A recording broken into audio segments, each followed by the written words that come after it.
Ladies and gentlemen, we're here.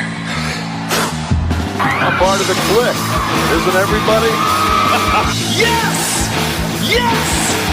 Yes! I got an idea, yeah. Beat up John Cena!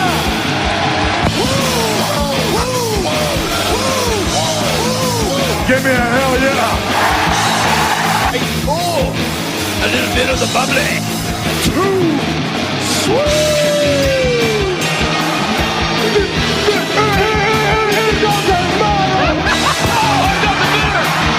This is where the power lies! I am the man. Beat me if you can! Come on! It's showtime, folks! The following episode is scheduled for one fall, and it is for your listening pleasure. This is In The Kliq. What's up, everybody? Baby Huey here, and joining me once again is my good brother from within the ropes and the Bullet Cast. It's BrianTronic. How's it going, man? Going good, Huey. It is me, the Bullet Cast Universal Heavyweight Champion. I'm still going to be the Bullet Cast Universal Heavyweight Champion after WrestleMania, but I'm feeling great within the ropes. It's coming back. Yeah, it's coming back soon. Yeah. So please give us the details on that. What's kind of your plan moving forward? So, have you thought that far ahead? a little bit. Okay. It'll be relaunched, reloaded, remastered. Hopefully, we can. I'll drop a little spoiler here. Okay. Hopefully, the plan for the future is, hopefully we can get some talent on within the ropes, if you know what I mean. You know what I'm saying? Some of the local talents here in the Bay Area looking to possibly, take it to the next level here. Okay. I got a couple of bags, so you'll be seeing me, try some new things within the ropes. Okay, sweet, man. I look forward. Well, after WrestleMania, of course. Yeah. Well, and first off, I want to put it out there. If you need my help with anything, I'm more than willing to help, offer my services. I know Tim from Pro Wrestling Unlimited wants to do some more stuff with us, you and I specifically. So I feel like this spring season is going to be really good for you and I with the pro wrestling podcasting community and all that stuff, creating content. So looking forward to that. And you just kind of touched on it right there. I will say it will have to start after WrestleMania because you and I this week, we have a very busy week lined up for that. As I mentioned last week, I teased it last week, but then sure enough, I think it was the next day, we finally got a confirmation. Yes, we are going to WrestleMania. You and I are going out to Dallas, Texas to cover WrestleMania 38. Yes. I cannot wait. I'm excited, man. Brian, how about you? What's your mind thinking right now? Like your first time going to WrestleMania as part of the press. I don't even know how to feel. Like I'm anxious. I'm excited. It's WrestleMania. I always, especially the week of, I always get like goosebumps. I usually have the whatever theme song for WrestleMania it is playing over and over and over and over every single day just to get me hype. I usually watch old WrestleManias. This one's a little different, being part of the media. It's gonna be an experience. It's gonna be fun. I'm excited. I'm nervous. Is that good? I'm nervous too. You got like the butterflies and stuff. It's like anxious, I guess I should say. Yeah, very anxious. It's it's a lot of emotions right now. I mean, for me, it's been a couple years since I've been at WrestleMania. The last one was New York City, and that was 3 years ago. So it was right before the pandemic. And then last year I didn't go to Tampa Bay because I was on the fence, just, how the world was still at that time. But now here we are, we're vaccinated, we're boosted. Numbers have come down. I think we're in a good spot here in California where we're at in the Bay Area. Things are much better. I think we're at the lights at the end of the tunnel. We're closer to that. And I think, we're in a good spot now to feel okay to travel again and whatnot. So You and I, we talked off the air. It's like, it's one, I've never been to Texas. Have you been to Texas before? I have not. Okay, so yeah, you and I we're popping our Texas cherries, going to Dallas for WrestleMania, and I think I mentioned it last week. I was kind of on the fence on going or not, but sure enough, as soon as Stone Cold Steve Austin released that video, says he will be at WrestleMania, he will be part of the festivities, doing something in the ring with Kevin Owens. We don't know exactly what's going to be. If it's it's the KO show, so it's technically the interview segment, but the way Stone Cold's been hyping, he was on the Rich Eisen show recently, and he kind of said more or less it's going to be like a match, a brawl, a fight, all that stuff. And so it's going to be interesting how they're going to present this and what that segment's how it's going to play out. Like maybe they don't want to call an official match, so it won't be like on his record or something, or in case it doesn't go like crazy or it's not as good as maybe. When DX reunited and Shawn Michaels came out of retirement. So maybe they don't want to call an official match. Right. But instead, if it's just like the KO show segment and it turns into a big brawl for like 5-10 minutes, then that might be kind of fun. Yeah. It's not technically a match, but we still get to see Austin just tear it up in the ring. So, but hopefully maybe this week we'll kind of get more an idea of what's going to happen. We got, one more Raw, we have one more SmackDown left, but no, man, I'm excited. I told you this privately, but just to put it out there for the Kliqsters, I'm glad you're coming. I'm excited. If anything, this is kind of like a gift, a thank you to you for just all your hard work, helping out, being part of In The Kliq, and, being there for me as a co-host, jumping on whenever with my crazy schedule and everything going on in my personal life, jumping on call to jump on with me and record episodes with me. So I appreciate it. Thank you. So always return the favor and bring you along on this trip. So yeah, we're going to have a lot of fun. Yes. So yeah, I usually save this to the end, but I'll do it here, beginning of the podcast. Make sure to follow us on social media because we're going to be documenting all of this. So follow at In The Kliq on social media. That's KLIQ in case some people don't know how to spell Kliq, the wrestling version. Yes. Follow me on Facebook at Baby Huey Official, Twitter and Instagram at Baby Huey 83. Bryan, I'm sure you'll be posting on both your accounts, right? At BrianTronic and also at Within the Ropes. Yep. Follow. We'll be doing a lot of posting. We're still kind of figuring out our whole itinerary, but for you and I, since we're kind of guests on behalf of WWE, we're going to kind of focus on all the WWE events going on in Dallas, Texas, but we're going to try to, sneak off and check out some other events. There's a lot going on. And that's the thing that's really cool about WrestleMania is, it's a big event, but then all these other wrestling promotions put on shows around the area. So you're just surrounded by your fellow wrestling peers, the wrestling community. Yep. And also all these wrestlers from other promotions and events. It's exciting, man. Yeah, definitely. How many WrestleManias have you been to? Just one. Which one was that? 31. Oh, it's Santa Clara. Yep. Okay, so this is your first one outside the Bay Area, traveling. Yep. Oh my God. Okay. I've been to pretty much like almost every single like pay-per-view almost. Except the Royal Rumble. Haven't been to Rumble. But, it's just so when I went to Mania 31, I was like, oh my God, I can't believe it. Oh my God. Well, think about that. So put in the perspective, imagine that times two, because it's gonna be 2 nights now. But also we're gonna have an NXT event, we're gonna have SmackDown, we're also have the Hall of Fame, but it's a special Hall of Fame. This is probably one of the biggest ones today, as far as Undertaker going in, Vince McMahon inducting him. That's going to be really special. And then the Raw after Mania, and that's going to be crazy. Yeah. We'll save that for our NXT discussion, but I'm kind of anticipating what happens at Stand and Deliver. Probably people are going to get called up after that. So a lot of stuff to break down, but I will say this, like the first time I traveled for a WrestleMania was New Orleans. God, was that 4 years ago now? Amazing experience. Cause Jimbo and we went down Bourbon Street.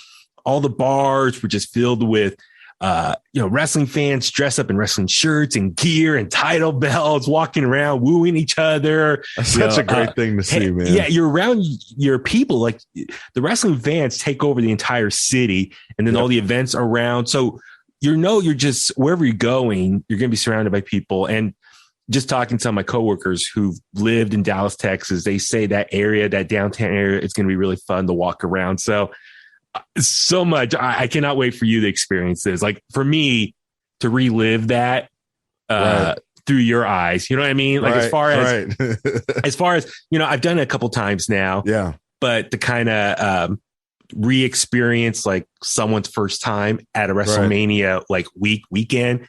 Yeah. I'll do that through you again. Yeah, absolutely. So I'm looking forward to that. So it's gonna be a lot of fun. So yeah, we fly out this Thursday. And then, I think we're going to try out MLW that night. And I think there's some other stuff going on that Thursday.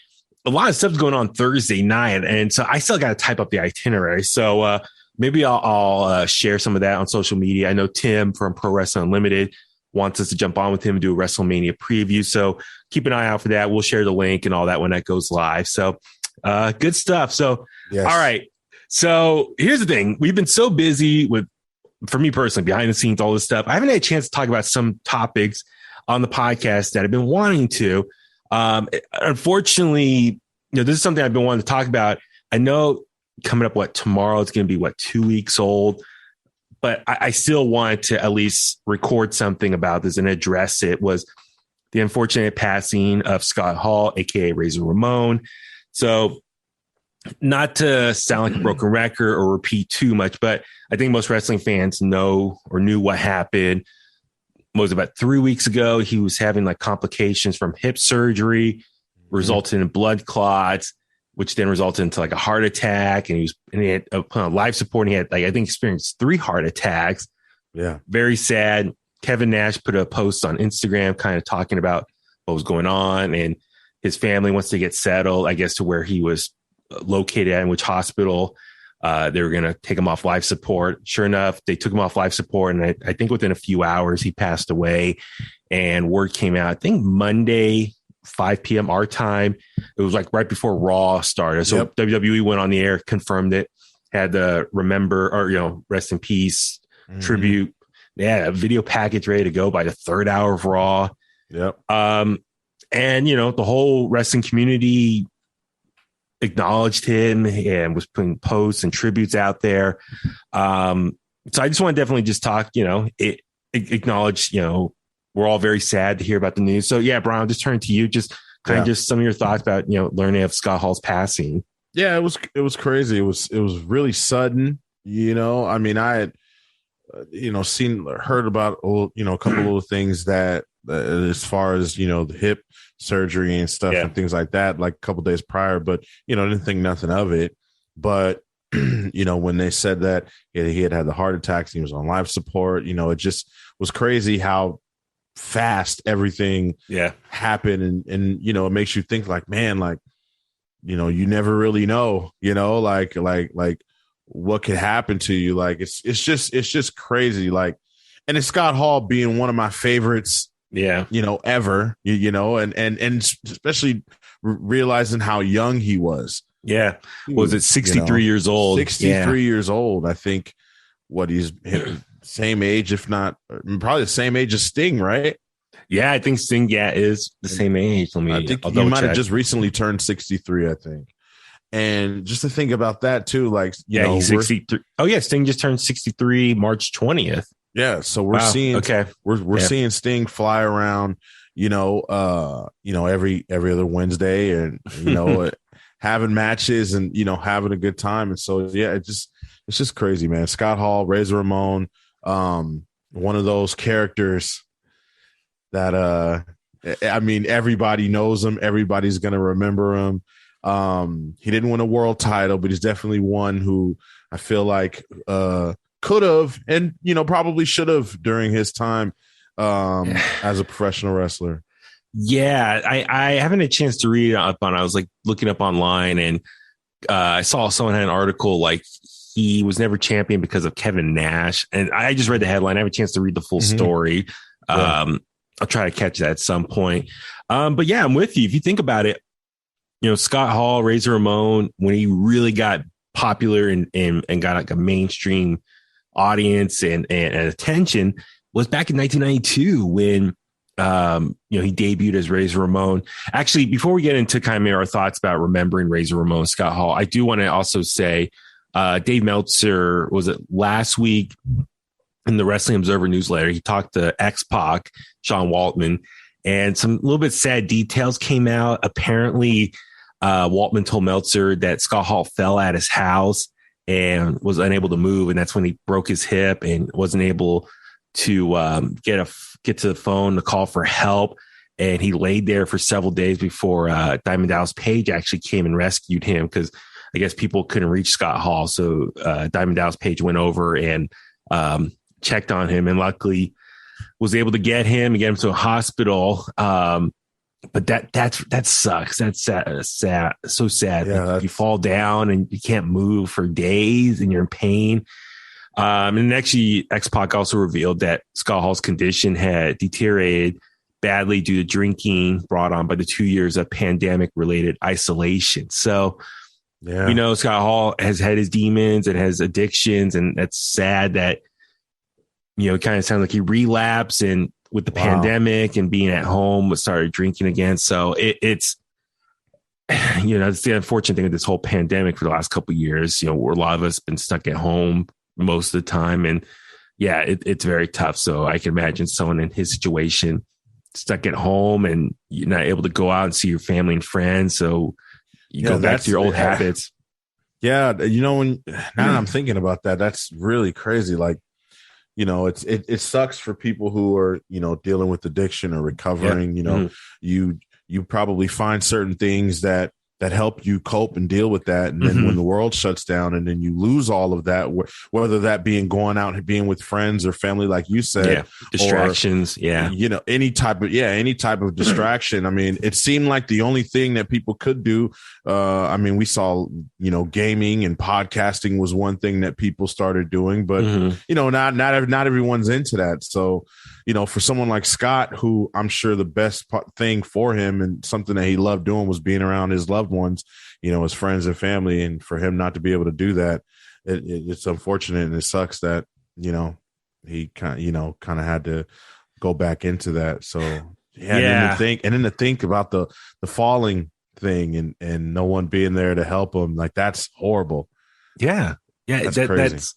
And unfortunately, that's something we hear a lot, I think, from like older people and stuff who've fallen and can't get help to come get them right away. So that's just so sad to hear about that that's kind of what he went through towards the end of his life. So, but like I said, we're sad. Our thoughts and prayers are with his family and friends, and, especially his kids, Cody Hall, who was a wrestler, former member of the Bullet Club. I think he's getting back into wrestling again.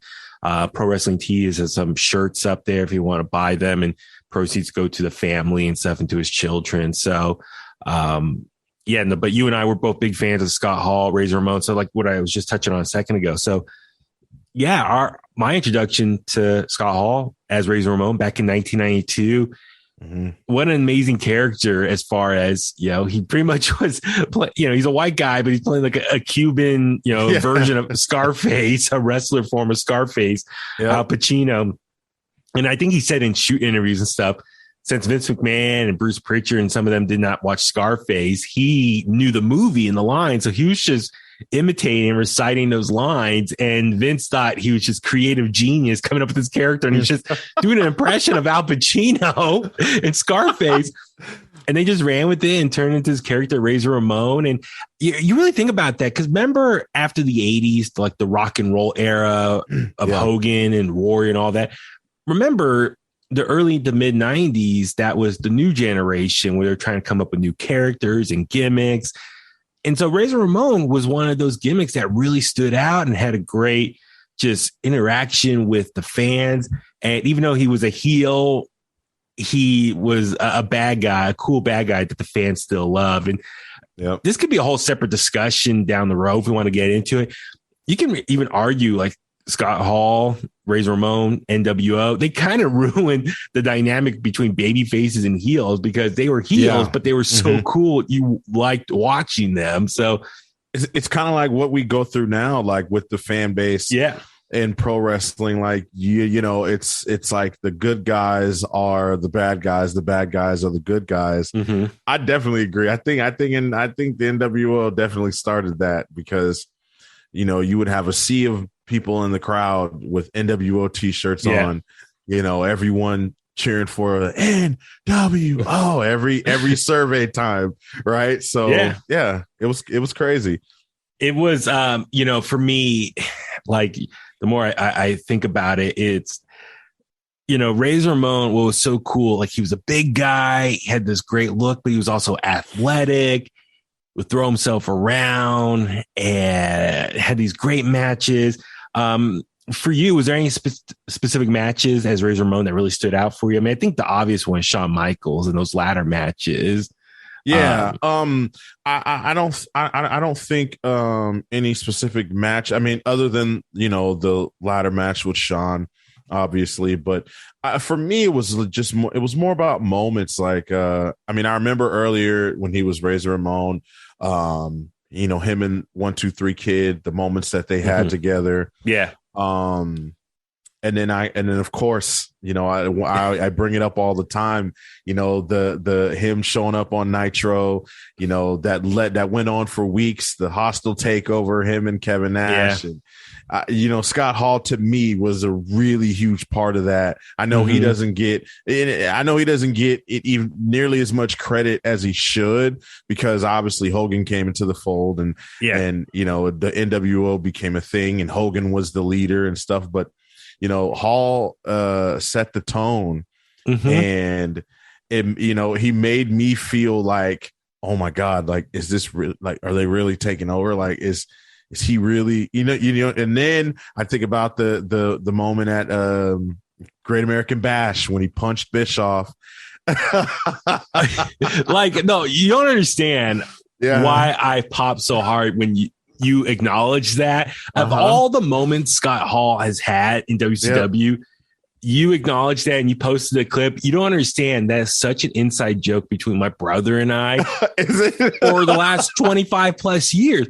Because we watched it live, and of course, you know, we were like, "Oh my God!" Like, Hall and Nash are beating up Eric Bischoff. They put him through the table, and they're trying to find out who's WCW's representation, and they take him on.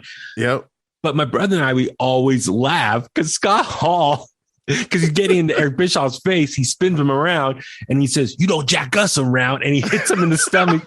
So my brother and I, we laugh anytime, like, someone is messing with someone. We always say, "You don't jack us around." Like, that's such an inside thing. So I love how great that moment really resonated with you as well. And like, out of all the moments, you love that. So you don't understand, like, that's why when you posted, I immediately tagged my brother and I was like, "Look, you don't jack us around." And like, we laughed so hard seeing that, because at the time it was so like intimidating and scary. Like, man, they're serious. They're taking out like just everyone. And credit to Lex Luger. He made it even more realistic when he was coming out for his match with the Giant. And he stops and he checks on Bischoff. You know, everyone's checking on Bischoff still. I guess I could say credit to Bischoff and whoever was everyone a part of that, because they made it look like he got hurt so bad. And Hall and Nash were just these two bad guys. You know, they would come out on a weekly basis through the crowd, and security would come. I don't know. It was such a fun time. But yeah, I mean, that's the thing. So, like, you know, with Razor Ramon, like I said, his 2 matches with Shawn Michaels were legendary. Him and Shawn kind of set the tone, the standard of what a great ladder match is. Even though I think Bret Hart acknowledges it was his idea for the ladder match, but anyway, that's a whole other topic discussion. But Razor and Shawn, to their credit, like, they only used 1 ladder, if I remember correctly. Yeah. And they did all that damage to each other with 1 ladder.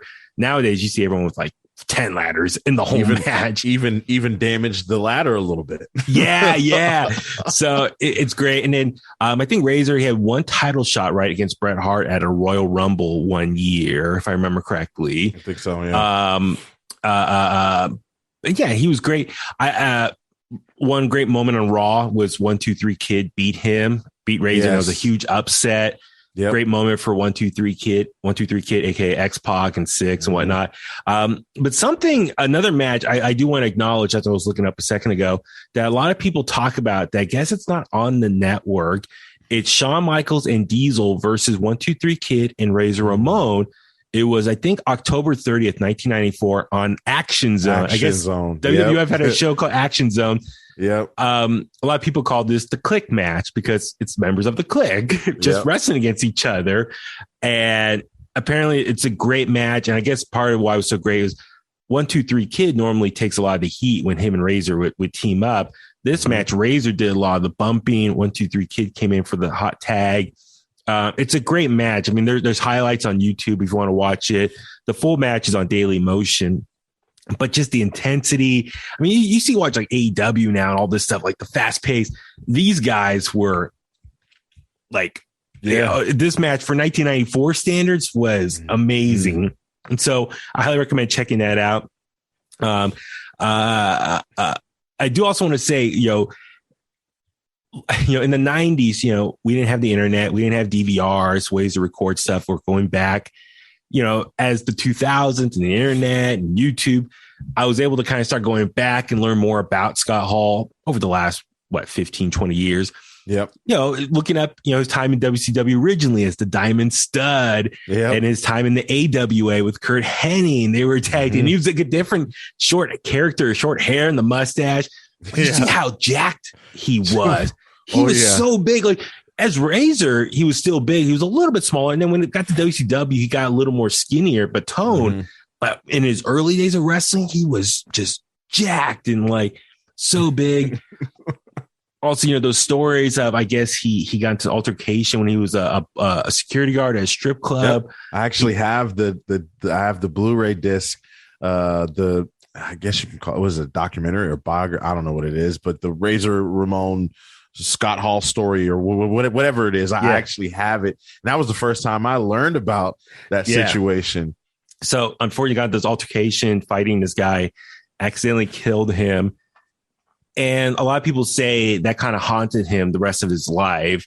So it kind of makes you wonder, his addiction and stuff, maybe partly that was connected to all that, just trying to numb the pain of all that, in his head.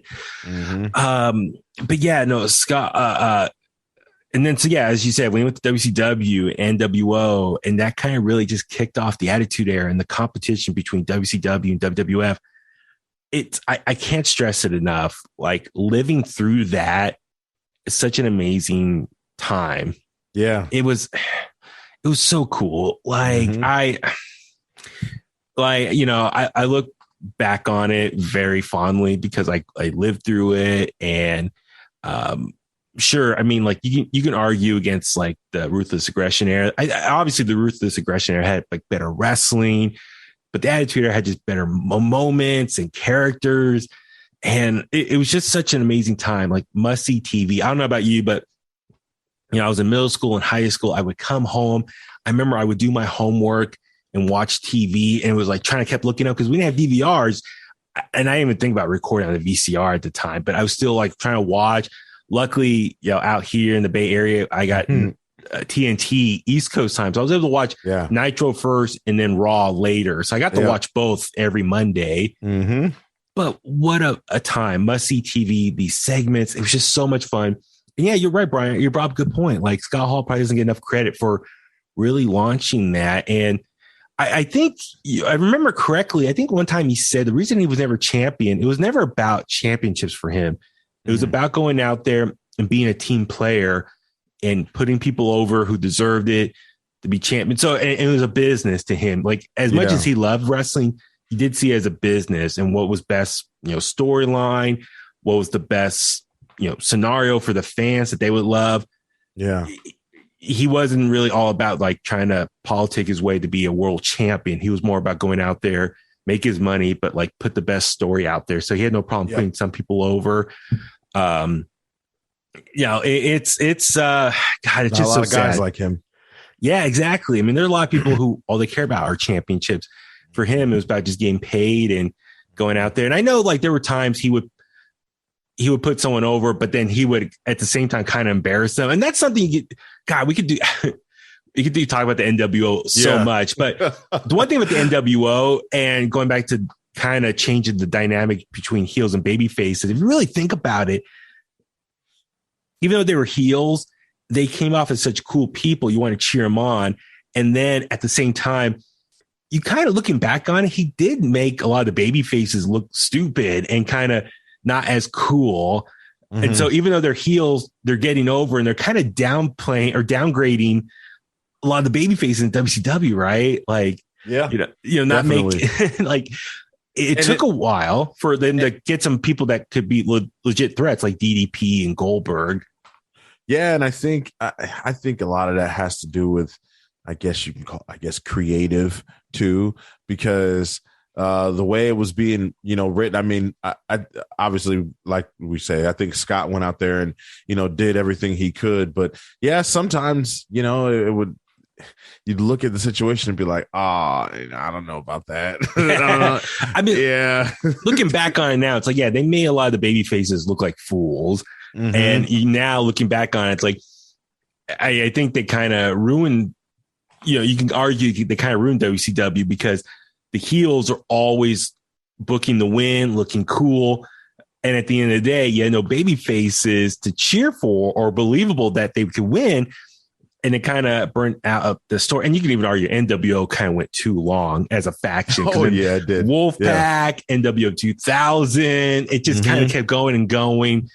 I mean, God, but there's so many moments though, like him as, as tag champion with Nash, television champion, come out and takes like the cow prod on the Goldberg and helps Nash win.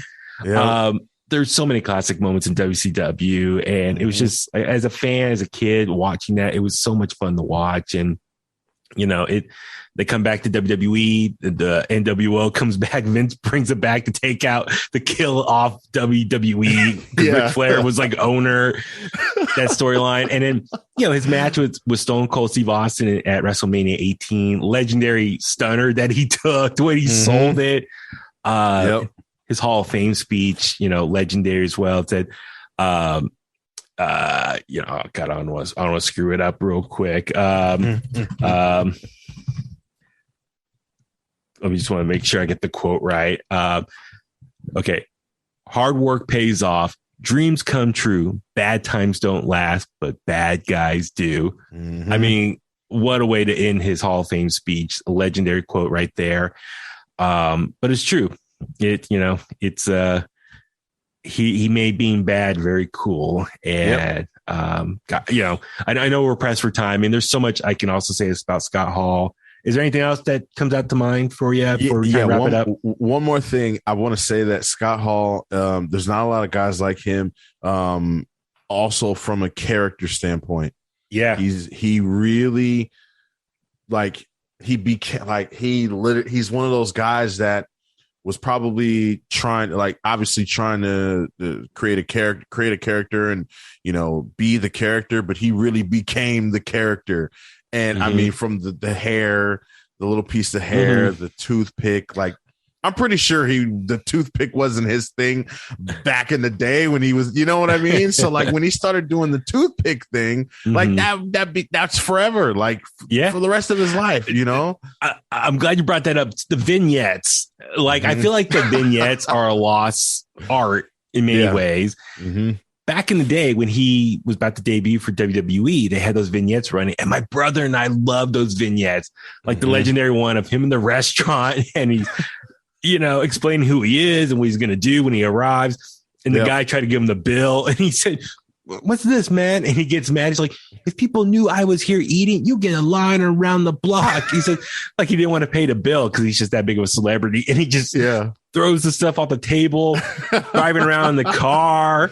And hearing those stories about making those vignettes are hilarious. And if they re-uploaded that one shoot interview he did on YouTube, it's about 2.5 hours. I'm watching it in parts. A lot of great stories there. But probably our favorite one next to the restaurant scene my brother and I love, where he was walking and there was some guy by like a wishing well and some guy was like throwing coins in and he pushed the guy in the water and he said, his wish came true.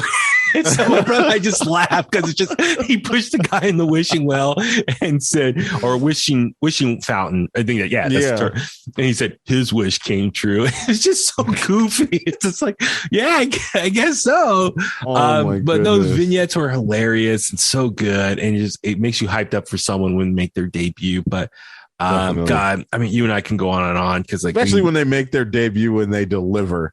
You know, like and it's good and it works. Veer has some big shoes to fill. They've been running those big promos for him, but like I said, it's I can't thank Scott Hall enough for just all the years of entertainment and being part of the biggest wrestling boom period ever and being a face of it and just making it so exciting and his character work. I mean, I can ramble on. So there's so much to talk about and that's something I was thinking about, like maybe an ongoing question to ask every WWE superstar next weekend is ask everyone, their thoughts about Scott Hall, what he meant to them.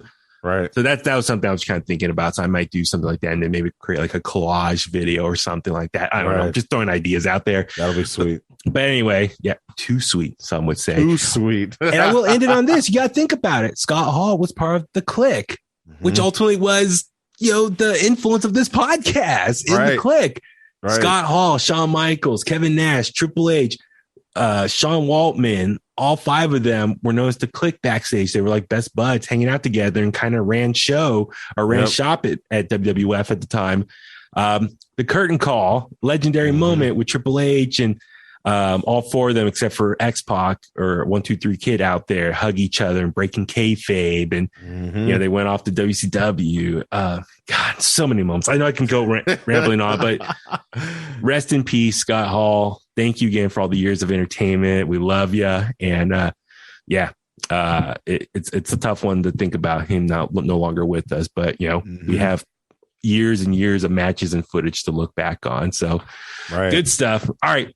Let's go ahead and power through this. Let's talk about AEW Dynamite this week. A lot of stuff happened, coming off the heels of last week with Thunder Rosa winning the women's championship. Looking ahead to Dynamite this week. I don't know about you, Brian. I just kind of felt like the first hour was awesome. Second hour, kind of, it slowed down. I'll just put it that way. Yeah. I mean, the match, I will say this. If I was booking or scheduling, I would have moved some things around to make the show more balanced. Yeah. So let's go ahead and just jump right through this. So first match, CM Punk versus FTR's Dax Harwood. It's kind of rare to see a member of FTR wrestle a singles match, but hey, both of them, Cash Wheeler, Dax Harwood, are both amazing wrestlers. So it's really cool to see either one of them do a singles match. So it was cool. Dax Harwood have a singles match here against CM Punk, and it was awesome. What would you think of this match? It was good. I know that they were trying to put on a good one. I believe it was the 25th anniversary of Brett and Austin, WrestleMania 13. Okay. They're both big fans of Brett. Yeah. So I know for sure that they were trying to, represent and honor that 25th anniversary. But yeah, it was decent. It makes me wonder, what would Dax be as like a singles wrestler? His look reminds me a lot of Arn Anderson, and I don't know if that's on purpose, but his wrestling style, the way everything reminds me of Arn Anderson. So yeah. I guess let me ask you this. Okay, so for the match itself, we saw Punk roll over and transition to a deep Anaconda Vice, forcing Dax to tap out. After the match, we saw CM Punk motioning around his waist, gesturing for a championship belt to go there. Mm-hmm. Now it looks like CM Punk is like, okay, and probably in his mind, he's probably thinking, all right, I've beaten some pretty good competition. I think I'm due for a title shot soon.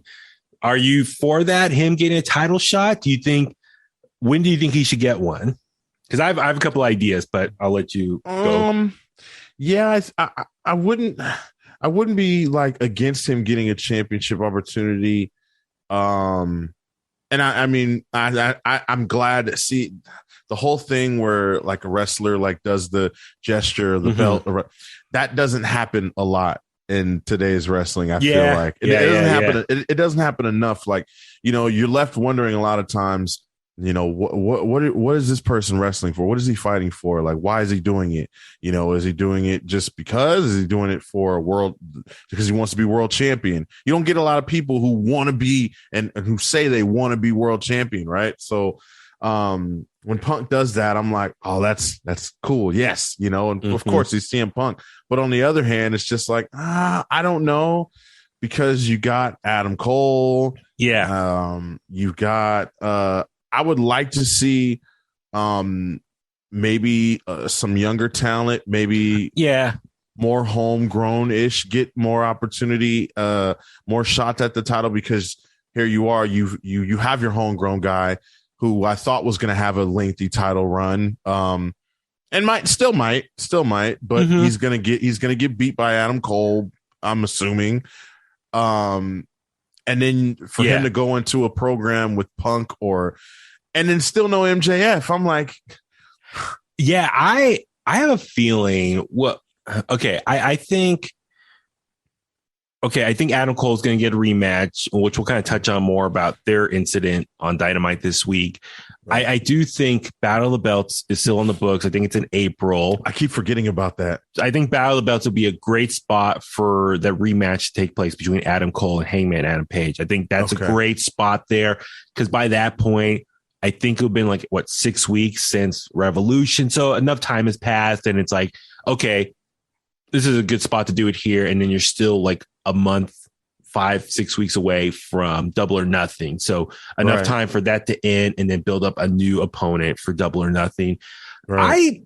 I still kind of think maybe Chris Jericho should be Hangman's opponent for Double or Nothing. Be 3 years later since they last wrestled each other to declare the first ever AEW champion. Wait, was it there? Yeah. Jericho won there. Yeah. AEW champion. Now, what if, because I didn't think about that. What if we do get Jericho and Hangman, right? And then we get Jericho and Punk. Jericho's playing this sports entertainer gimmick right now, and CM Punk's like totally hates it. I mean, his whole run so far in AEW, he's been dissing his whole WWE existence. Because remember, he said he left wrestling in 2008 or wherever it was, whatever year that was. Yeah, like he's just totally just in that one sentence in that promo just threw away his whole WWE run. He's like, when I left Ring of Honor, I left wrestling, and now I'm back in AEW. I'm back in wrestling, or I signed with AEW. I'm back as a wrestler again. So it could be wrestler versus sports entertainer. Yeah, I like that. Yeah, absolutely. I do think CM Punk should probably get a title shot. It makes sense at All Out, because theoretically that always takes place in Chicago. Yeah. That'd be a good spot to do it. If you want to pull the trigger for him to win the title there, that'd be cool. I don't know if they want Jericho to be champion again, because I feel like he served his purpose as being the first ever champion. At the time, he had the largest stock value as far as social media presence, name recognition, when it was still a fairly young company and you're trying to get eyeballs on the product. He was able to bring that at the time, do a lot of press. Because you think about like when he was champion, if someone else was champion, first ever champion, they probably wouldn't have got as much press. But Chris Jericho is a recognizable name, so a lot more people would have booked him for interviews and whatnot. If it was someone else, they probably said, it was a good first champion to establish the brand. He can go do radio and TV and just promote AEW, get the word out, and was a great foundation, a pillar, if you want to say, for launching AEW. Now, as for him being champion again, I don't know, because I think now they've been around for over 3 years. I think now you've been around long enough. You're established. You're probably better off for long-term success. If you want to transition from someone else to be champion, it's probably someone else that's been around or upcoming. That deserves a title opportunity. So, I think CM Punk, is probably, I think CM Punk, MJF are two guys who deserve to be champion at some point. I feel bad for Adam Cole. I love Adam Cole, but I don't see him winning it here whenever Hangman him have a rematch. If it is at Battle of the Belts, I don't know. But no, I do think CM Punk deserves a title shot at some point. And I'm sure Tony Khan's paying him a lot of money.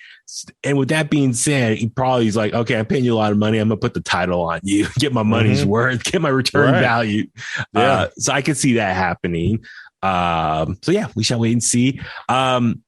Next up was the 8-man tornado tag, Sting, Darby Allin, and the Hardys taking on the Butcher, the Blade, and Private Party. Amazing fun match. I will say, if I was booking this, I would have put this at the end as the main event, not the second match. That would have balanced the show out, I thought. But dude, so much fun. So much was going on. I think the camera crew had trouble keeping track of everything because one person was doing something, then they cut to somewhere else. And then, but you're like missing what's happening over here off screen. But it was amazing fun. What'd you think of this whole match? It was good.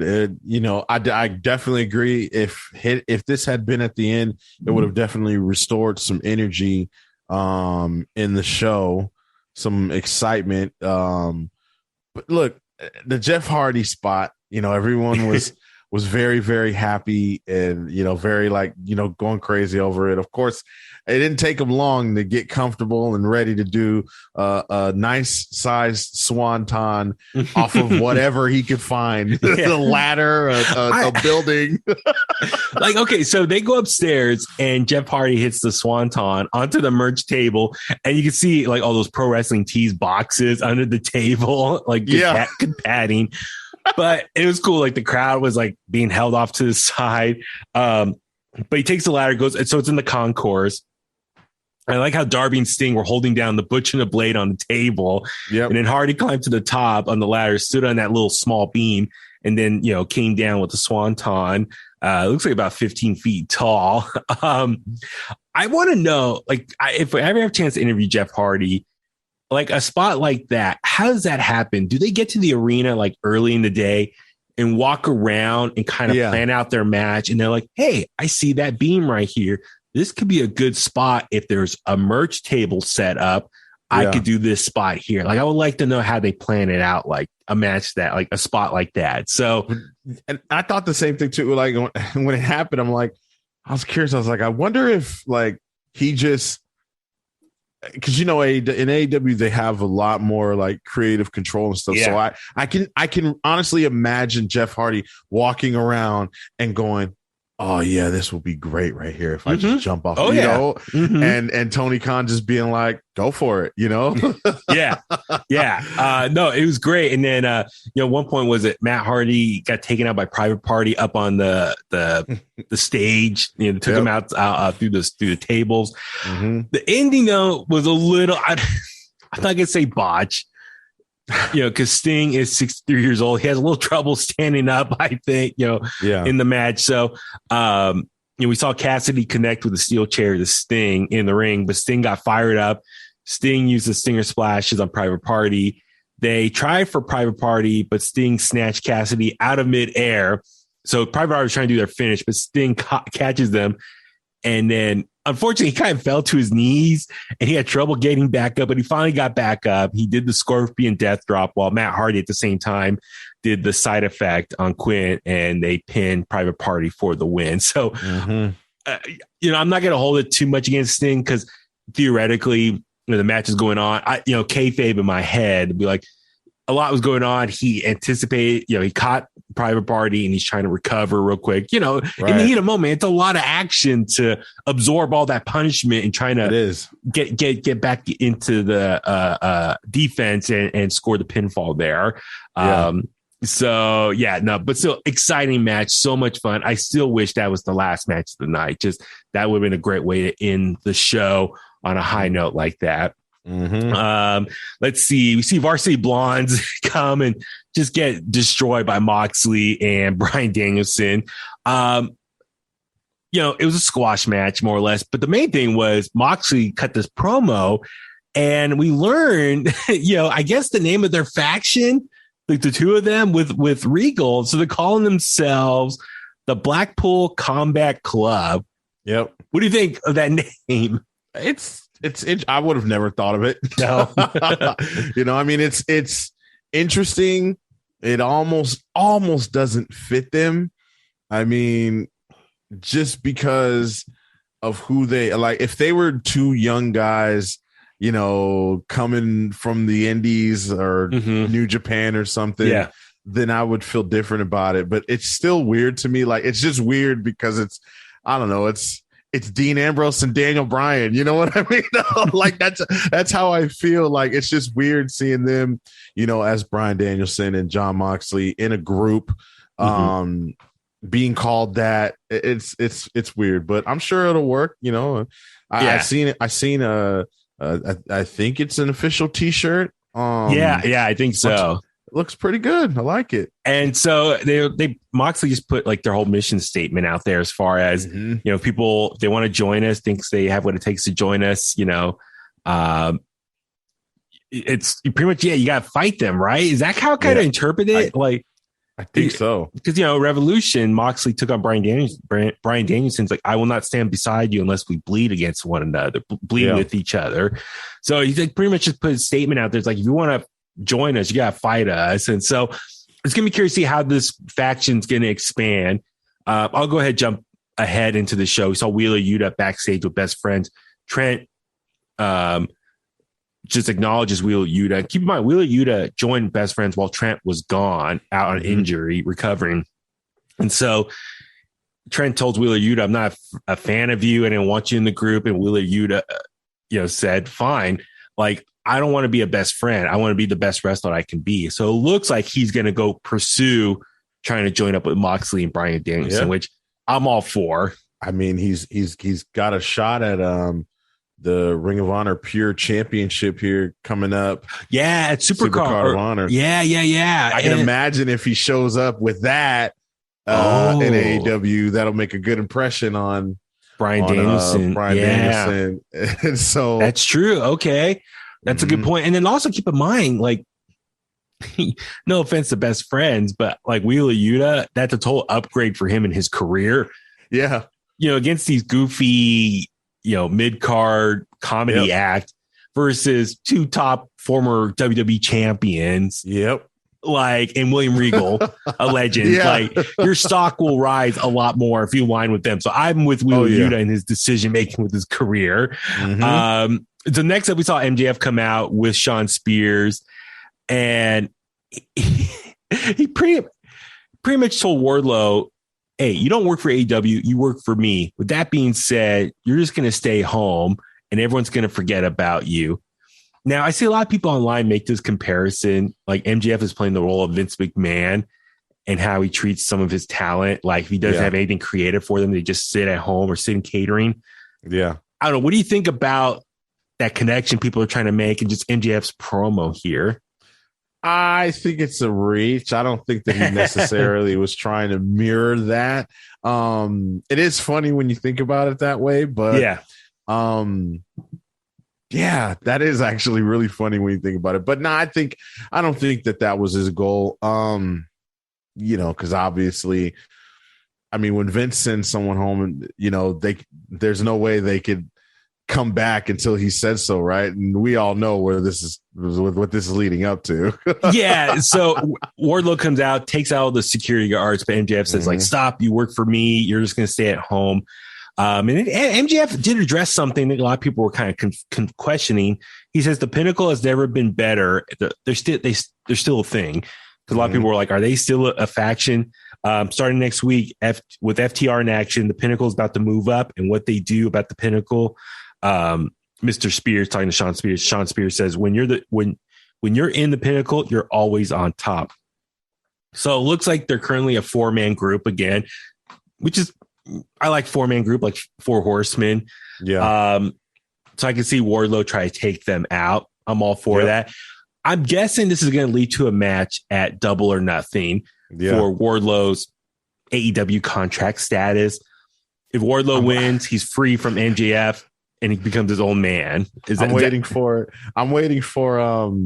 Wardlow to come out in the ring with JJ Dillon and point to the crowd and the crowd's screaming MJF, and hear Tony Schiavone, I think Wardlow wants MJF. And then JJ Dillon gives him a match with Sean Spears instead. Yeah. That would be awesome. So yeah, no, I think that's what we're building towards here now. Yeah, is definitely. Wardlow fighting for his freedom. That's ultimately what it is. His freedom away from MJF's power and control. So that's for the Kliqsters that don't know. That's definitely a WCW Sting Hogan, NWO reference. Exactly. So I'm looking forward to this. Wardlow, I'm liking this new character arc for him as a babyface. One, him being a babyface. Two, building up allies. Because remember, that's what we talked about last week when he was getting beat down. No one came to his rescue because he has no one. He's been MJF's heavy for so long. Everyone probably hates him. So this character arc he's going to go through, this story, I'm excited for that. He really has Batista 2.0 vibes. So that's all going to be exciting stuff. We saw Jay Lethal take on Adam Cole. Great callback to Ring of Honor. And just that's the great thing about AEW now owning Ring of Honor. They can make those connections, those references, the history, because AEW's only been around for 3 years. But now with the Ring of Honor's history, you can refer to that stuff and it kind of builds their world. You know what I mean? Like it kind of adds more depth to some of these characters and some of these wrestlers' backstory. So that's really cool. So we ultimately saw though, Jay Lethal attempt the lethal injection, but Paul Turner got distracted by Red Dragon. Adam Cole connected with the low blow. Then Adam Cole lowered the boom and Cole picked up the victory. And then Adam Cole grabbed the microphone, pretty much call out at Hangman Adam Page and saying he stole the victory. He wants a rematch. Hangman comes out to the ring, takes off the belt, starts whipping his clothing belt, whipping everyone in Red Dragon, Adam Cole. But then Adam Cole takes the belt and runs off, holding over his shoulder. So, I mean, I doubt it's going to foreshadow him winning. I don't think so. But anyway, it would almost be silly if it did. Right. Like if it did lead to him actually winning the championship, that's actually a good point. Like, a lot of us wrestling fans will see certain things and we'll go, oh, okay, well, if you lost or if you won a big match before your title match, and that means you're losing in your title match, right? Wrestling math. I think that's the term. Yeah. If someone wins on the go home show, they're going to lose at the pay-per-view. Or if they stand tall, whoever stands tall in a feud on the go-home show, that person's going to lose at the pay-per-view. It's kind of like that theory, observation. So yeah, Hangman here taking the title. I was like, I don't think he's going to win it. So enjoy it now as imaginary champion. All right. A segment that everyone's kind of been talking about, Tay Conti, Sammy Guevara in the ring. They're being interviewed. Dan Lambert comes out with Scorpio Sky and Ethan Page. They're going back and forth. Ultimately, we see Lambert kiss the title and Sammy Guevara is laughing. He says, if you would have known what Tay Conti and I did with that title, you wouldn't be kissing that, or I'm in your mouth now. And then Tay Conti tweeted out a photo of the two of them naked on the bed with the belt wrapped around her. So it sounds like, as the older people would say, made whoopee with the title on. And then wrestling Twitter went crazy, and now people are really hating on Sammy Guevara and Tay Conti as a couple. Like there was like some petition like to get them off TV or something, as if they already didn't have enough people who disliked them, and it's just more of a reason now.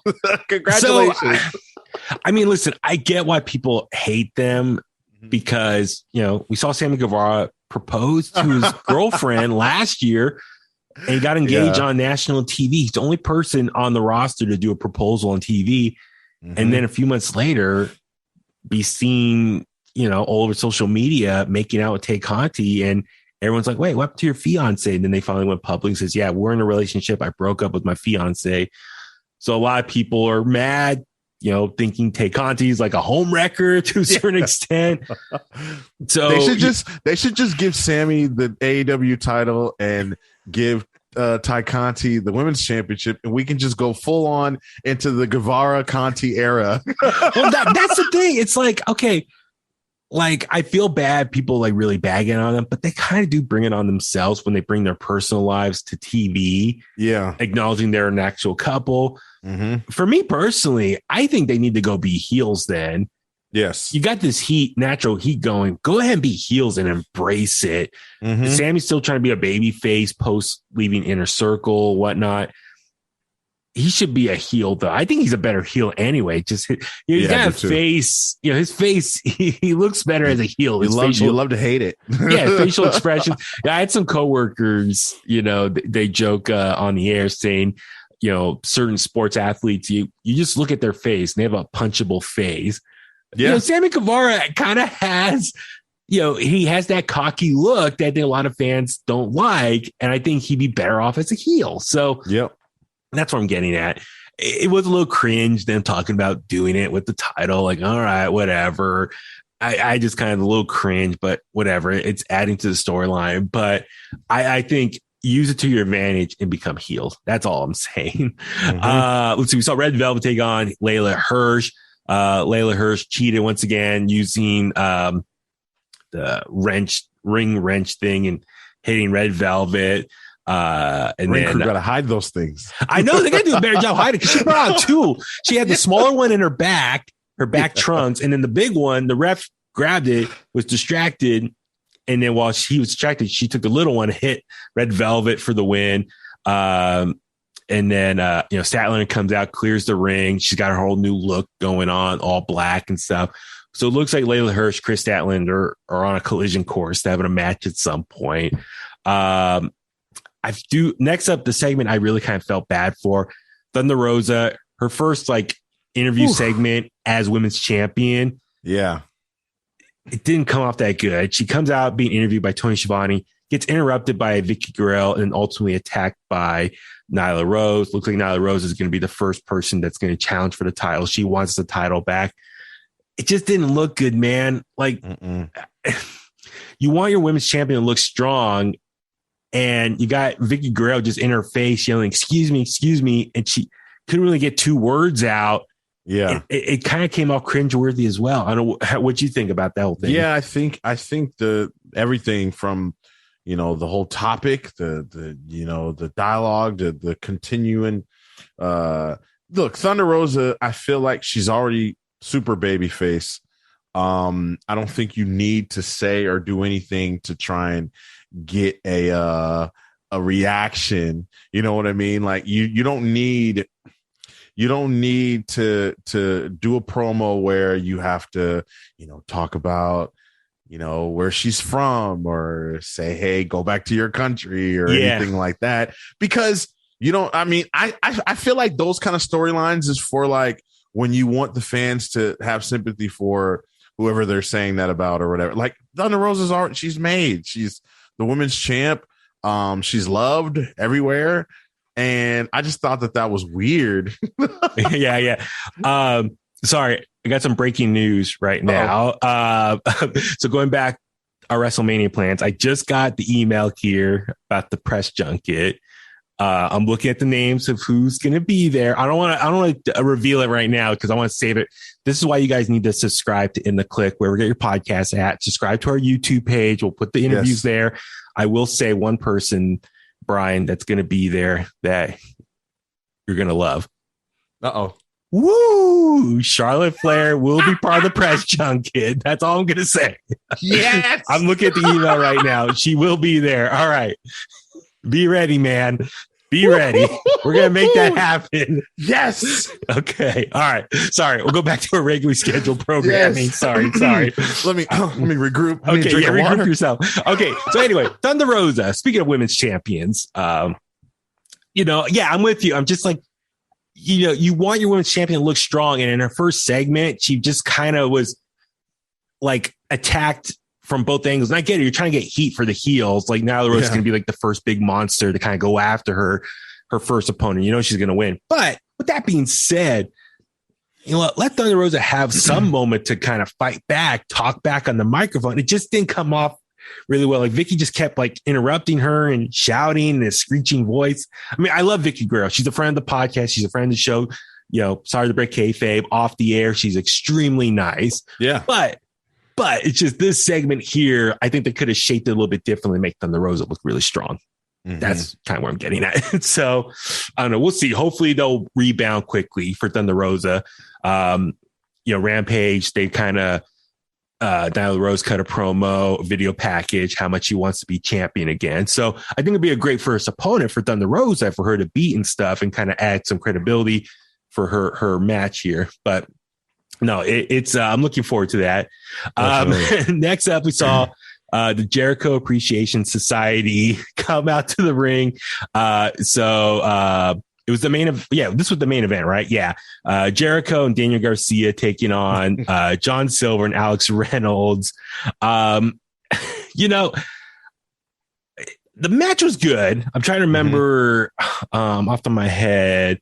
What do you think of this match here? It was okay. I would have rather seen, I think, in this first match, maybe 2.0 get in there and have the tag team match with the Dark Order, but nonetheless, it was decent. Again, I think that should have been probably in the middle of the show. And the Hardy Boys, Sting and Darby match should have been at the end, but it was okay. The sports entertainer, if he's not starting off the show, he's definitely got to be into it.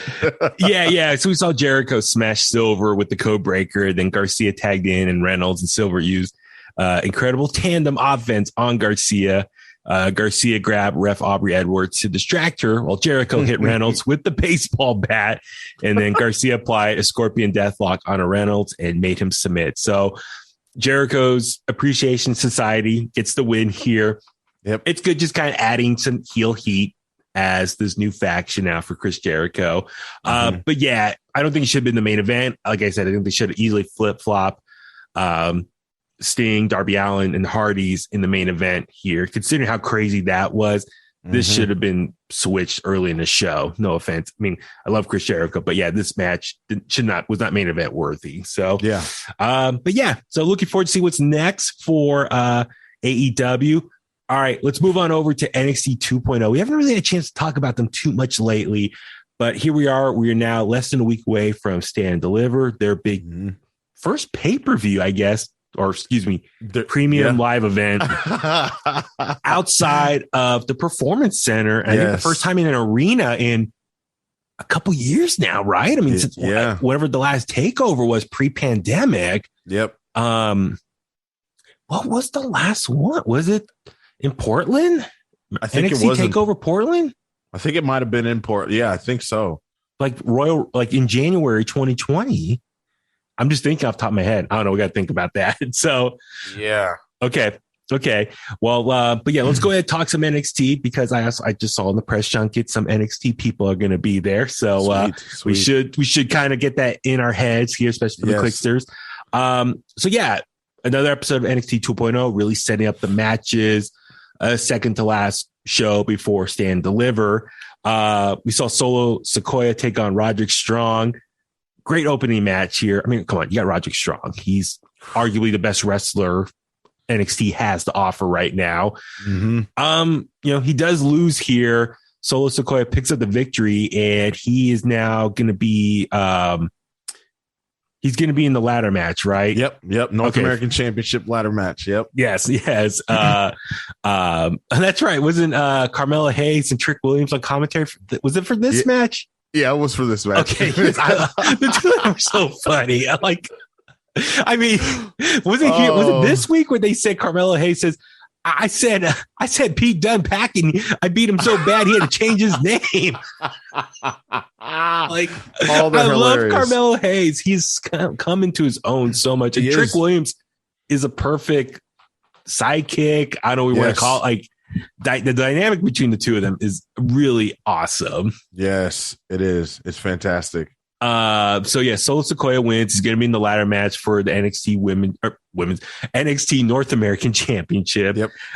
We also saw Tony D'Angelo take on Dexter Lumis. He did pick up the victory here. Tony's been calling himself the main man of NXT. So, they kind of they're doing some of the vignettes again the last couple of weeks, kind of reestablishing him. I'm a big fan of Tony D'Angelo and his character work. At the same time, though, I don't know where you go with Dexter Lumis. Like, long term, where do you go with Dexter Lumis? He's such an odd character. Mm-hmm. I feel like, he's someone I could see get called up after WrestleMania. Yeah. But what is his ceiling? Is he just a 24/7 champion level? Like, I can see him being this 24/7 title scene and just scaring people. Mm-hmm. Like him scaring R-Truth or someone like that. You know what I mean? Like, that's where I kind of envision what's going to happen to him. I see Dexter on like boogeyman attraction levels. Okay. Like definitely someone who could give you a good match if you need it, but he just has that stare, that look, that fright, that frightens people. Yeah. I definitely can see him being used for 24/7.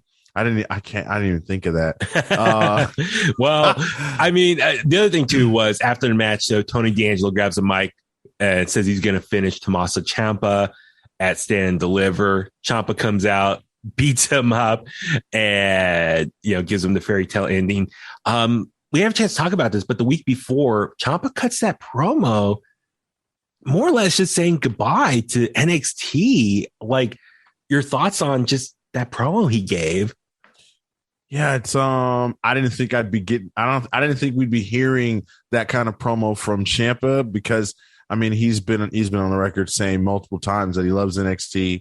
I mean he has his Twitter name's NXT Ciampa. I don't think that there's not any other NXT person who's had NXT in there. I think he's the only one ever. So to see him come out there definitely made me feel like, okay, this is it. Maybe he's made the decision to go to the main roster. Well, because I remember he said like a year and a half ago, whatever it was, he said he'd rather just stay in NXT. He had no desire for Raw or SmackDown because he just didn't want to be on the road that much and the wear and tear on his surgically repaired neck and whatnot, which I respect. Unfortunately, times have changed. Yeah. The NXT that he was referring to is no longer there. It's now NXT 2.0. It's not the 1.0 black and gold era. Mm-hmm. If it was still the Triple H black and gold era, I'm sure, he had no problem staying there and wrestling and presenting himself the way he does. But NXT 2.0 is different. I feel he really does feel out of place. Yeah.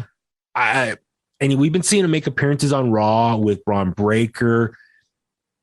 I can imagine he's another person that could get called up after WrestleMania. And I'm sure maybe for him, I would love, if I ever had a chance to interview him, I would love to ask him, has the change in NXT 2.0 changed your opinion about Raw or SmackDown and making it a little bit easier for that decision to move on up? Yeah. So I kind of wonder if that's what's going on here with his career and where he wants to go with it. So kind of foreshadowing, I would imagine he's probably going to do the favor and put over Tony D'Angelo and lose at Stand and Deliver on his way out. Yeah. I think that's going to happen. Next up, we saw Elektra Lopez defeat Fallon Henley. Fallon Henley, so she was the girl at the bar, right? Like last month with Briggs and Brooks, or Josh Briggs and Brooks Jensen. Yep. And now she's kind of turned into like their sidekick. But she just signed with WWE, right? Like officially. Yeah. So that's kind of cool. Like she's been wrestling some matches on TV, but then she's part of like the new class. It just got like announced, like, was it last week? So kudos to her, man. That's pretty awesome. Yeah, definitely. She's awesome too. She's one of my favorite women in NXT right now. And I think she fits perfect with Briggs and Jensen. Yeah, definitely. Yeah. Smoking Guns, Sunny vibes. Love that. Oh, that is awesome. Yes, I knew. Okay. I was thinking, like, I'm watching them. I was like, why does this look familiar? And I don't know why I cannot think of Smoking Guns and Sunny. That is awesome. Oh, that is perfect. I love that comparison. She did lose here. Elektra Lopez picks up the win. So I guess she's probably going to maybe start being built up as a potential opponent for a championship, I think. Because she's just been existing, but she hasn't done anything. Exactly. I'm glad she won here. The last match I saw her compete in, she might have had one before, but I know one of the big ones when 2.0 started was against B-Fab before they got called up, hit row. Oh, yeah. That was not good. It wasn't a good impression at all. It was just kind of all over the place. And so I think I was upset because I like Fallon and Henley. But I was excited because I'm like, okay, that might have been the right call to have Elektra Lopez win. She's with Legado del Fantasma. She's, kind of, you don't want to have someone attached to Santos Escobar's name. I mean, be losing. Yeah. I mean, Mendoza and the other guy, Joaquin Wilde. I can't get his name. Yeah. They already are on the losing end of that group. So it was incredible. Tough. Yeah. In some way. Mm-hmm. So no, I can see Elektra Lopez, probably get some more victories, and because you got to think of some more competitors for whoever going to be the women's champion post Stand and Deliver. So you got to start building up some competition. This is the time to do it right now. Yeah. And then next up, we saw Braun Breaker take on Robert Roode. Robert Roode coming back to NXT. I like he cut this promo and he acknowledged his year in NXT and how dominant he was. He's a former NXT champion. So it's cool. They acknowledge his history. Yep. Comes out with the robe, comes out to the glorious theme song again. It's like, so cool. And then the match was a lot of fun. I mean, and we talked about this before. Braun Breaker, and I guess I can ask him maybe next week, but he's been put in these matches with some great veterans. And I'm sure it's been a great learning experience. This is another situation of that. In the ring with Robert Roode. Robert Roode made him look like $1 million, sold for him and whatnot. But the match was fun. Robert Roode was kind of bringing back some of his old in-ring mannerisms as the glorious one. It was cool. Like he was doing glorious. Like that was all cool. Anything else from this match that, that stood out for you? It just made me think about like, okay, he can still go. He's still, and he's honestly, he's the perfect person to have over there in NXT to, have matches and put over alongside Dolph Ziggler. But doing something like that, I definitely think he should be rewarded. Like, if I'm Vince or Bruce or, the people in charge of Raw and SmackDown, I'm looking at the reception that he gets on Tuesdays, and I'm going, okay, he's doing this favor of going over here and putting these guys over and making them look good. But he also looks good. He's still got it. People seem to really, really love Robert Roode and glorious and all that. Give us, give the fans what they want, man. Yeah. Like we want Robert Roode in a singles run. I'm not saying he has to win the championship or whatever, but give him a serious run. And I think people would love it. Yeah. I mean, the match was great. So, Braun picks up the victory. But we saw Ziggler get the last laugh, catching Breaker with a surprise super kick. So, it's adding more heat to their matchup at Stand Deliver between Braun Breaker and Dolph Ziggler. So good win for Braun Breaker, building him back up post losing the title. I don't know, man. Do you think Braun's going to win? Or a lot of people think he might get called up because he looked so good in his couple appearances on Raw. But I think it's a little too soon. I still want him in NXT. Yeah, I think it might be too soon too. It's one of those things where, okay, this could work. Like but then you don't want him losing, right? Because I mean, what good would he be on the main roster if he loses to Dolph Ziggler? Yeah, at Stand and Deliver clean, right? Yeah. Like, what good does that do for Braun Breaker going into? I mean, this is his. I mean, he comes in, wins the championship, and has all these, tag team matches, and then like one Ziggler singles match. And then Ziggler's still appearances on Raw as NXT champion. So it would be constant reminder like, yeah, look, I'm champion. I'm going on back and forth on both shows still, not you. Like, unless Braun goes to SmackDown and kind of really have a fresh start there. But then you don't want to, you would hope that they wouldn't feed him to Roman. I mean, if he does end up becoming but then again, Roman would be on both shows. So I don't know. Was that an early prediction? You think he's going to win at Mania? I definitely think he's winning. I don't know if they're going to unify, like if he's going to show up on both shows, but I mean, maybe. Yeah, no, I think he'll be okay. He'll win both titles. They say unification, but I think both networks still want separate champions. So I'm sure he'll go. Man. I'm sure he'll go to both shows, just holding both titles. Because he said on SmackDown this week, undisputed, yeah, universal champion. Yeah. So is that the new word they're going to use after Mania? Know. But we'll save that for our SmackDown discussion this week. But definitely, but no, with Braun though, I'm excited for the match. But I still think he needs to spend this year on NXT, and I like to see him make his call up at Royal Rumble. And listen, in a perfect world, in my world, I'd love to see Drew McIntyre be the one to dethrone Roman Reigns. But whoever does beat him eventually in his winning streak or title reign, I should say, extended title reign, it's got to be someone big that they want to put over. And I think that's where we put over a young talent. I can see maybe Braun Breaker be the one to beat him next year. Yeah. Oh no. We'll see. We'll see how it goes. But we'll see how it plays out. We saw Grayson Waller defeat A-Kid. So Grayson Waller is going to be in the ladder match for the NXT North American Championship. A-Kid looked great though. I'm happy he's in NXT 2.0. Loved his work in NXT UK. He lost though, but after the match, Carmelo Hayes and Trick Williams come in the ring. They did commentary here too. So he comes in the ring. He tries to console A-Kid, but he's just, not really giving a crap about that. Yeah. Offers him a one more chance at qualifying for the ladder match with a last chance triple threat match next week. So it's all the losers so far. So A-Kid, Roderick Strong, and Cameron Grimes. So two things I want to ask you. What do you think of the match here?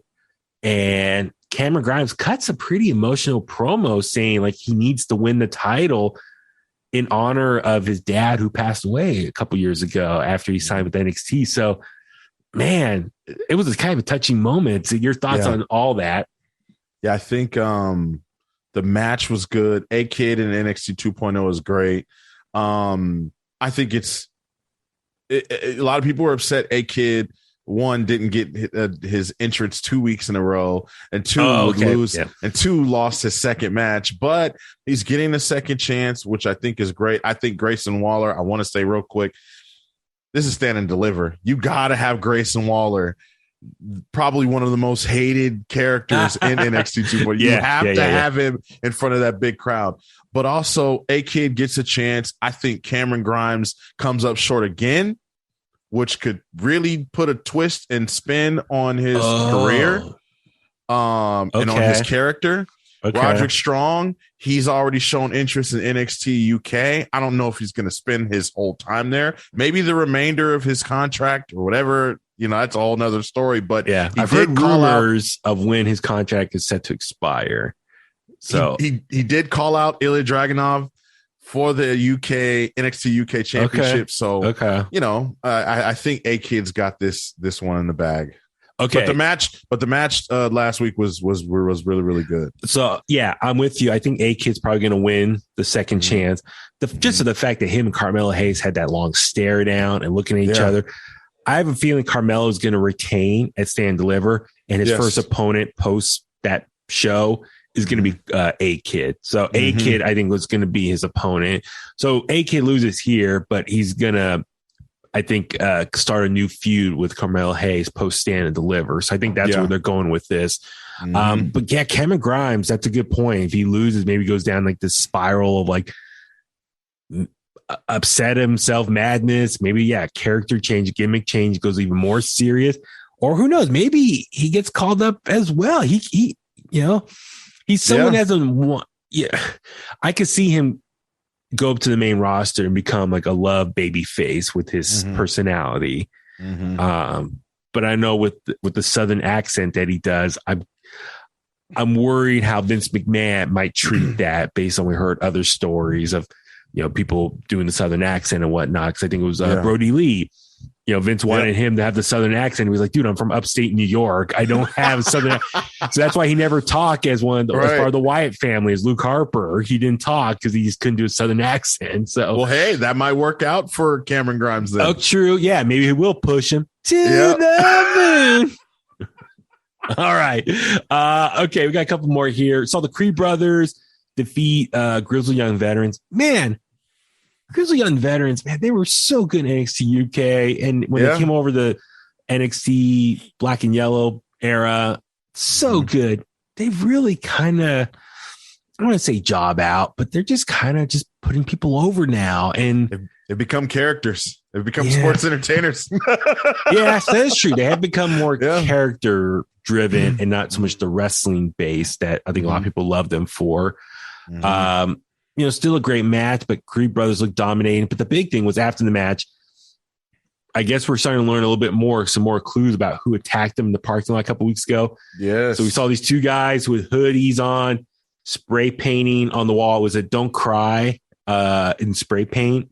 Was that what it said? Yeah, "Don't Cry." I think so. Let me see. Hold on. I forget what it said. I know that there was someone was texting and there was text popping up on the screen also. Oh my God. Let's see. Hold on. I want to know exact quote. Spray paint. This was really, really good. Like, it put a twist on it because obviously you have what happened to the Creed brothers in the parking lot, and then you do the whole thing. Everyone thinks it's Idris Enofe and Malik Blade, and then you kind of forget about it. Okay, whatever. They're getting a shot. Maybe this was just a way to, but now it's just like, oh, someone is after the Creed brothers. Yeah. Let's see here. Okay, Creed brothers. Let's say, say on the text message on the screen said, Creed brothers, you clearly can't find us, so we'll find you. Until then, enjoy the view. Let's see. And hooded figures painted CRY on the wall. Let's see. Yeah. Oh yeah. So cry. I kind of guess who could be. Do you have any guesses? I have no guesses. I don't. Okay. And this is what I saw online. Their shoes, very fancy shoes, even though they're in hoods. This is someone we have not seen in NXT 2.0 yet. I think this is someone from overseas. Who from overseas comes out very nicely dressed? Some say very pretty. Holy, could it be Pretty goodness. Deadly? Oh, if it's Pretty Deadly, I'll cry. NXT UK? If it's Pretty Deadly, I'll Isn't cry. their finisher called Don't Cry Over Spilt Milk? Is that their finisher? I think so. Yeah, Pretty Deadly. Isn't their finisher? Yeah. What is it? Let's see. Let me look up. Pretty Deadly finisher. Trying to look real quick online here. Are you looking up online as well? Yeah. Signature moves. Of course, there's nothing listed here, but I think their finisher, isn't it called Don't Cry Over Spilt Milk? I think. So that's what I'm saying. Cry. Pretty Deadly's known for cry. Wearing fancy shoes. I think it's Pretty Deadly. And we see their hands, wow. I love Pretty Deadly. So you see Gunther, see A-Kid, more NXT UK people are coming over. So I could see it could be them, and that'd be great for the tag team division. Yeah, so I'm just saying. Fantastic. I'm going to look into that. Okay, look into that. All right, we saw Gunther take on Duke Hudson. This comes off in the backstage segment with Duke Hudson and Paraja making out, and Indy Hartwell and Dexter going back and forth. It's like this, who's the best couple? Going back and forth. Dexter Lumis, does that quick drawing, and Duke Hudson's like bragging he can fight anyone. Pretty quick. And he draws and it's Gunther. It's a pretty cool drawing. Dexter Lumis is a really talented artist. So anyway, Gunther takes on Duke Hudson. Dude, this match was awesome. Like the slaps, the chest, the chops, the chest chops that Gunther laid into Duke Hudson was amazing. That one that was super loud. The crowd was saying, "Holy S!" The crowd went crazy. So I'm so happy for Gunther, FKA Walter, because for a minute there, it looked like the name change was going to erase everything that we had known him for. Yes. And so it was great to see. It's great to see. I want to note real quick, too. It's great to see the crowd involvement, the restoration of the NXT universe, I guess, if you will, like that feeling be restored within it. Because for, a few months when 2.0 started, you see the crowd. And of course, it's expected. You have new people. People don't know a lot of these new names. And there was rumors of certain parents who were trying to sabotage some of the NXT superstars baby face runs. I'll just say that's that. Right. There was those rumors and allegations coming out. So it seems like that has kind of filtered out, and now you're getting back to like that hardcore fan base who are really interactive and being part of the show properly. So after the match, Gunther grabs the mic after he won, beat Duke Hudson, beat the crap out of him. And he's talking, and LA Knight comes out, challenges him. They're going to have a match at Stand Deliver. Gunther hates LA Knight. He pretty much represents everything he does not like. Gunther's, his whole mission statement, the mat is sacred. LA Knight's like the opposite of that, of what he sees as a wrestler. So they're going to have a match at Stand Deliver. I'm looking forward to that match. Oh, yeah. But I could see LA Knight also someone else that could get called up. So that's something I see. Stand Deliver, who's competing. I see a lot of people here. This could be their last NXT match. And if they want to freshen up the roster for SmackDown and Raw, these people from NXT 2.0 are due for a change of scenery. So LA Knight's one of them. And also, it'd be a good opponent for Gunther to get the win. I see Gunther being a future championship opponent for whoever the champion's going to be. So reestablishing him as a top threat for whoever that champion's going to be in the future. All right, main event time. Io Shirai, Kaylee Ray taking on Dakota Kai and Wendy Chu for the Women's Dusty Classic Finals. Great match here. Io Shirai and Kaylee Ray pick up the victory. Let's see. Let's see. I'm looking up here. Io Shirai dispatched Kai Ray rallied to plant Chu with the KLR bomb before Io Shirai finished the job with a moonsault for the win. Celebrating. I don't know what you think of the two of them winning here. It was, they've become a really good tag team. Yeah. I didn't think I was going to like them as much as I have. I think they complement each other very well. And honestly, I kind of was thinking that they were going to go with Wendy Chu and Dakota Kai just because that was such an odd pairing also. And it was working, and I'm thinking, okay, Dakota Kai, they'll give her something, but obviously what happened after the match. I will say Wendy Chu really got over with the crowd during this tournament. Yes. And I think originally looked like as a joke, aka like their version of Orange Cassidy for NXT. She really got over with the crowd, and I think she could be a really fun baby face for them. So after the match, we see they're celebrating, but we see Toxic Attraction come out to the ring, Mandy Rose, talking back and forth.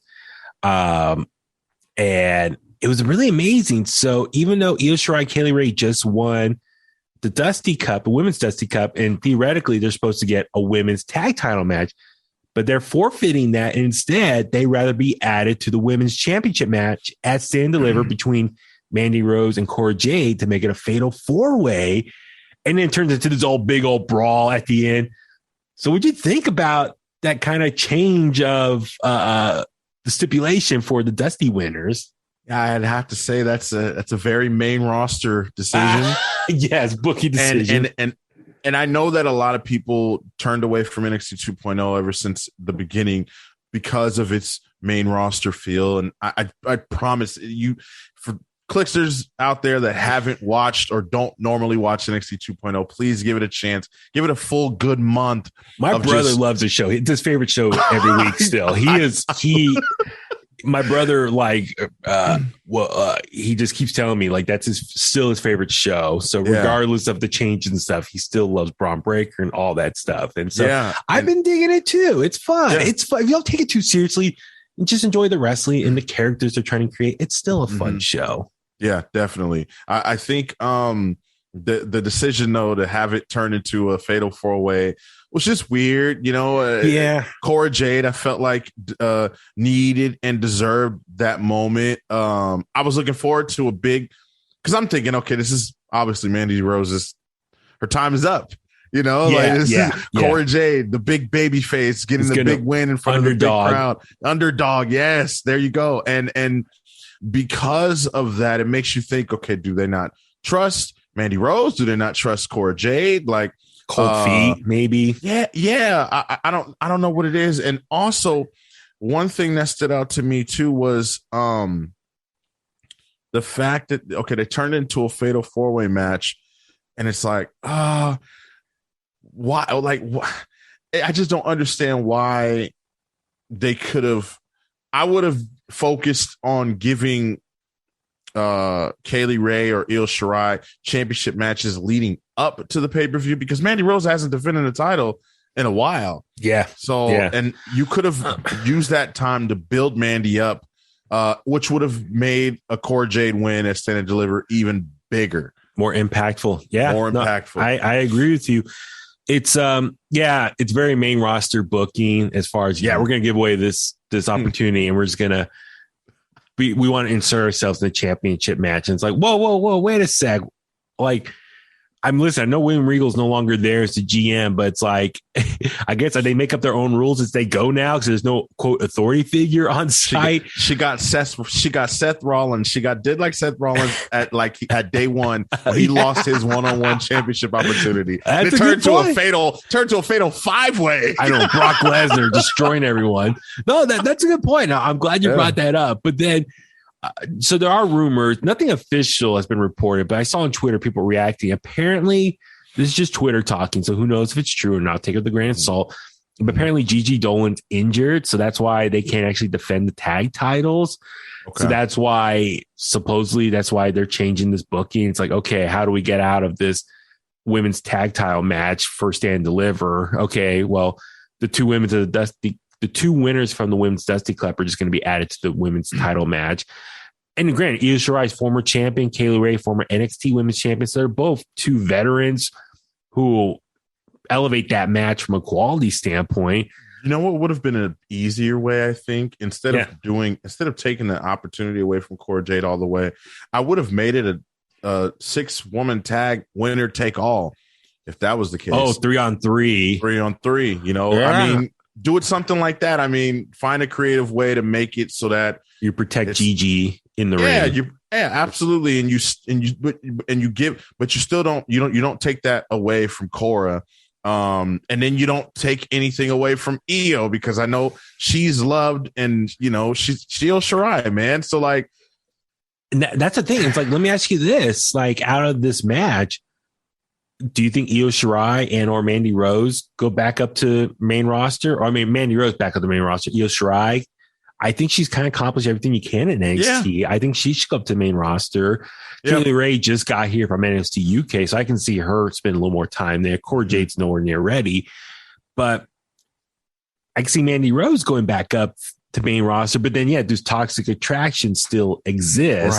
Right. Unless you just bring them all up there and they just become like a top heel women's faction for Raw or SmackDown. Yeah. That would add some depth to the women's division and maybe some fresh characters and matchups. Even though Raw and SmackDown, I feel like they're just dominated by, the Raw women's title picture and the SmackDown women's title picture, and everyone else is just floating between mid-card and the tag team title scenario. We'll see. And if EO comes up, and if you have Toxic Attraction come up, that's more. You could pair EO with someone, and then you have 2 more women, and Gigi and Lacey, JC Jane, sorry, who could give you more depth in the women's tag division. So yeah. So I don't know where they go next with the women's division for Raw and SmackDown. I know Asuka should be ready or has been ready. We just haven't created for her. Saw Bailey last night at Big Time Wrestling. I don't know what her status is, healing wise, what's her return. Hopefully she comes back soon. I don't know. It's going to be really interesting seeing Stand Deliver, who wins, who loses. And then from that, who can be potential call-ups. So this women's title match, my eyes are really going to be looking at observing who wins, who loses, and who could be called up to help the women's division on Raw or SmackDown, respectively. So interesting stuff, man. So looking forward to next week with all the action to Stand Deliver. We'll be out there for that. So follow us along on social media. Actually, on that note, let's start wrapping things up. Bryan, where can the Kliqsters find you online? Kliqsters, you guys can find me at BrianTronic or at Within the Ropes. I'm mostly there, tweeting over there. So all their graphics and everything, check it all out. That's right. Give it a like, retweet it, share it on your Instagram stories, all that stuff. Bryan puts a lot of work into that stuff. Thank you, man. Appreciate that. You're welcome.